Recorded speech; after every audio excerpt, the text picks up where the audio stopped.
നമുക്കെല്ലാവർക്കും വളരെ സുപരിചിതമായ കഥയാണിത്. ഒരു ചൂടേറിയ ദിവസം വെള്ളത്തിനായി അലഞ്ഞു തിരിയുകയായിരുന്നു ഒരു കാക്ക.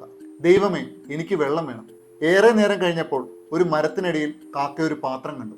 അതിൻ്റെ ഉള്ളിലേക്ക് നോക്കിയപ്പോൾ താഴെ അല്പം വെള്ളം മാത്രമേ ഉണ്ടായിരുന്നുള്ളൂ. പക്ഷേ കാക്കയ്ക്ക് അതിലേക്ക് എത്താൻ കഴിയുന്നില്ല.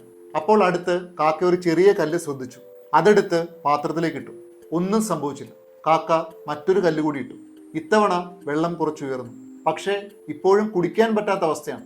എങ്കിലും കാക്ക നിർത്തിയില്ല. വീണ്ടും വീണ്ടും വീണ്ടും കല്ലുകൾ ഇട്ടുകൊണ്ടേയിരുന്നു. അവസാനം 100 കണക്കിന് കല്ലുകൾക്ക് ശേഷം വെള്ളം മുകളിലെത്തി. കാക്ക തൻ്റെ ദാഹം അകറ്റി. നമ്മൾ ഇതിൽ നിന്ന് മനസ്സിലാക്കേണ്ടത് ഒരു കല്ലുകൊണ്ടല്ല മാറ്റം സംഭവിച്ചത്. അതിനു മുമ്പുള്ള 100 കണക്കിന് കല്ലുകളാണ് ആ മാറ്റം ഉണ്ടാക്കിയത്. നമ്മുടെ ജീവിതവും അങ്ങനെ തന്നെയാണ്. ഒരു ശ്രമം കൊണ്ടല്ല വിജയിക്കുന്നത്. പല ചെറിയ ശ്രമങ്ങളുടെ കൂട്ടായ്മയാണ് വലിയ ഫലങ്ങൾ നൽകുന്നത്. നിങ്ങൾ വീണ്ടും വീണ്ടും എഴുതുന്ന പരീക്ഷ, നിങ്ങൾ ഉറങ്ങാതെ ചിലവഴിക്കുന്ന രാത്രികൾ, നിഷേധിക്കപ്പെട്ട അവസരങ്ങൾ, ഇതെല്ലാം തന്നെ നിങ്ങളുടെ കല്ലുകളാണ്. ഓരോന്നും ചെറുതാണെന്ന് തോന്നാം, പക്ഷേ അവ ഒന്നിച്ചു ചേർന്നാൽ നിങ്ങളുടെ ജീവിതത്തിൻ്റെ നില ഉയർത്തും. അതിനാൽ നിർത്തരുത്. നിങ്ങളുടെ കല്ലുകൾ ഇട്ടുകൊണ്ടേയിരിക്കുക. കാരണം സ്ഥിരതയാണ് നിങ്ങളുടെ സ്വപ്ന ജീവിതത്തിൻ്റെ പാത്രം നിറയ്ക്കുന്നത്. എല്ലാവർക്കും ശുഭദിനം. Thank you so much.